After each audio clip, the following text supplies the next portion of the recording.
British advanced pain clinic, నొప్పి మాయం, surgery దూరం. For appointments 9155515563. శేఖర్ గారి నిజంగా అంత్యక్రియలకు వెళ్ళినప్పుడు మీరు గుండె చాలా బరువు ఎక్కిపోయి ఉంటుంది. నేను కూడా మీతో మాట్లాడాను ఆ టైంలో. అంటే ఫ్రాంక్గా బ్లాంక్గా ఉన్నాను నేను. బరువు ఎక్కలేదు, నాకు కనీసం ఒక చుక్క కన్నీరు కూడా రాలేదు. అంటే ఆయన గత కొన్ని సంవత్సరాలుగా అవుతున్న సఫరింగ్ నుంచి రిలీవ్ అయ్యాడనే ఫీలింగ్ వచ్చింది నాకు. అందుకు ఇట్స్ గుడ్ ఫర్ హిమ్. అందుకు నేను బ్యాడ్గా ఫీల్ అవ్వలేదు, ఏడిపోయిన రాలేదు నాకు. అంటే మనం ప్రపంచంలో కొన్ని లెక్కలు పెట్టుకుంటాం కదా సార్, చిన్నవారని ఒక ఫీలింగ్. ఎప్పుడు వెళ్ళిపోవాలంటే మనకి కనీసం 80-90 సంవత్సరాల వరకు బ్రతికితే సంపూర్ణ జీవితం అని అనుకుంటాం. కులశేఖర్ గారికి వయసు తక్కువే నిజానికి, 53 ఏళ్ళు. 53 ఏళ్ళకి వెళ్ళిపోవడం అంటే అది అర్ధాంతరంగా వెళ్ళిపోయారని. అంటే ఆయనకి 15 years బ్యాక్ ఎప్పుడైతే కోమాలోకి వెళ్ళాడో అప్పుడే ఆయన చనిపోయాడు నా ఉద్దేశం.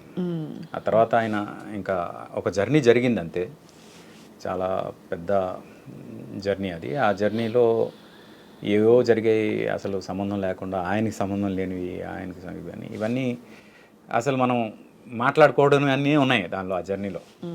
అందుకు అలాంటి ఒక సఫర్ అవుతూ ఉండే హెల్త్ పరంగా కానీ సోషల్ దీని పరంగా కానీ ఏ రకంగా అయినా ఇలా జర్నీ చేసే కన్నా ఆ విముక్తే కరెక్ట్ అనిపించింది నాకు.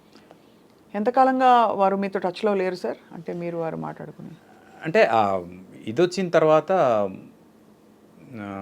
అంటే కోమాలోంచి మెలకు వచ్చిన తర్వాత అడపదడప కలిసేవాళ్ళం.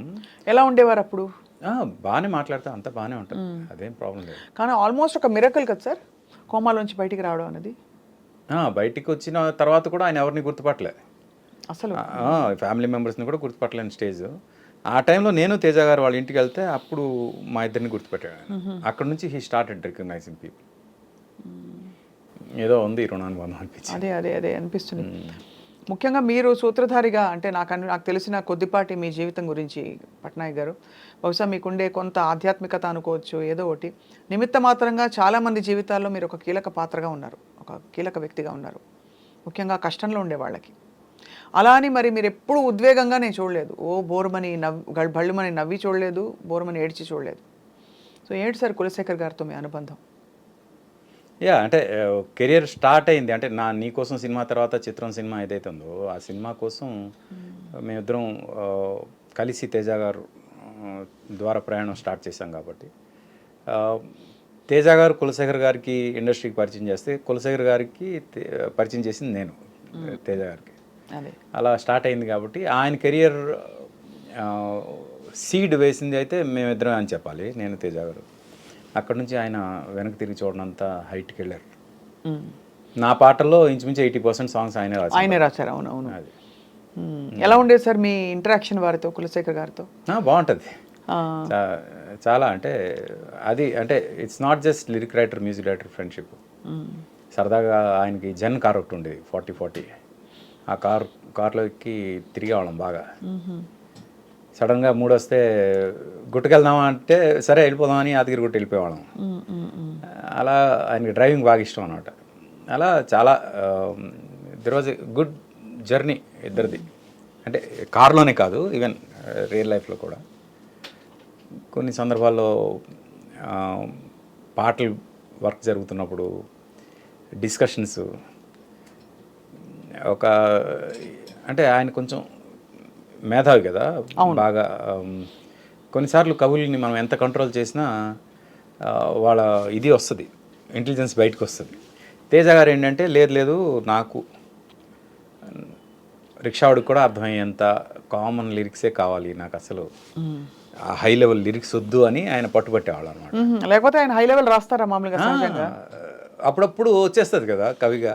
అవును. అలా వచ్చినప్పుడు నేను ట్యూన్ ఇచ్చేస్తాను, ఆ ట్యూన్కి ఆయన రాసేస్తారు. నేను లేనప్పుడు తేజ గారి దగ్గరికి వెళ్ళి వినిపిస్తాడు. ఆయన వినిపించాక తేజ గారు లిరిక్ చూసి ఈ ఒక్క లైన్ నాకు ఎందుకో కొడుతుంది, ఆర్పి రానివ్వండి అంటారు. నేను వెళ్ళాక తేజ గారు ఏం మాట్లాడరు, ఈయన సైలెంట్గా ఇలాగిస్తాడు లిరిక్ చూసి ఈ ఒక్క లైన్ కొడుతుంది సార్ అంటారు. వెంటనే తేజ గారు అర్థం చూసి నేనేమైనా చెప్పాను ఆయనకి, మీ ముందే అన్నా కదా, సేమ్ ఆయన కూడా ఇదే అన్నాడు కదా అంటే ఒకసారి ఒక లైన్లో అర్థం చేసుకోరు పిచ్చి జనం అలాంటిది ఏదో రాశాడు ఆయన. రాసి అది చదువుతూ అర్థం చేసుకోరు పిచ్చి జనం అని మా ఇద్దరు వైపు చూసి తేజారు నేను ఇద్దరం నవ్వుకున్నాం బాగా. అయితే ఏంటంటే అది అంటే ఒక కవిని కన్విన్స్ చేయాలంటే కొంచెం కష్టమే, ఎందుకంటే వాళ్ళ తెలివితేటలు కొంచెం ఎక్కువ ఉంటుంది, మనకన్నా ఐక్యూస్ ఎక్కువ ఉంటాయి, ఎక్స్పోజర్ ఎక్కువ ఉంటుంది, భాష మీద పటుత్వం ఎక్కువ ఉంటుంది. అవును. అలా చూసుకుంటే మేమేంటంటే లేదు సామాన్యులకి పామరులకి అర్థం కావాలి కాబట్టి అసలు మాకు అసలు ఆ టాలెంటే వద్దు అని కంట్రోల్ చేయడం. ఆయన కంట్రోల్ అవుతూనే, అంటే చాలా రేర్ ఇవి సిచ్యువేషన్స్. ఆత్రేయ గారి ఇన్ఫ్లుయెన్స్ బాగా ఉంది కాబట్టి ఆ అలత పదాలు ఎక్కువ ఉండే. ఒక్కొక్కసారి ఏదైనా హార్ష్ వచ్చినప్పుడు ఇలా జరిగేది డిస్కషన్. తేజారు నేను ఎన్నిసార్లు నవ్వుకున్నాం అది గుర్తొచ్చినప్పుడల్లా. అర్థం చేసుకోరు పిచ్చి జనం. మీ ఆయన రాసిన మీకు చాలా ఇష్టమైన పాట ఏది బాగా కుదురుకుంది అనుకున్నారు మీరు? కులశేఖర్ గారిది మీకోసం రాసిన పాటల్లో. అంటే ప్రతిదీ దేనికదే. అదే నేను చాలామందికి తెలియని పాట ఒకటి ఉంది శుభవేళ సినిమాలో, చిలకలాగా చినుకులాగా తెలుగువారి పల్లెటూరి ఎంకిల. అసలు ఒక అమ్మాయిని ఎంత బాగా వర్ణించాడో అనిపించింది. అది అది ఆడియో కూడా ఇప్పుడు ఎక్కడ దొరకట్లేదు, దొరికితే బాగుంది అనిపిస్తుంది. ఉషా పాడింది. ఆ పాట పాడిన తర్వాతే తేజారు నేను అనుకున్నాం ఉషాని మన నెక్స్ట్ ఫిల్మ్స్ అన్నింటిలో కంటిన్యూ చేద్దామని. అంత బాగా పాడింది ఆ పాట. మీకు గుర్తుందా?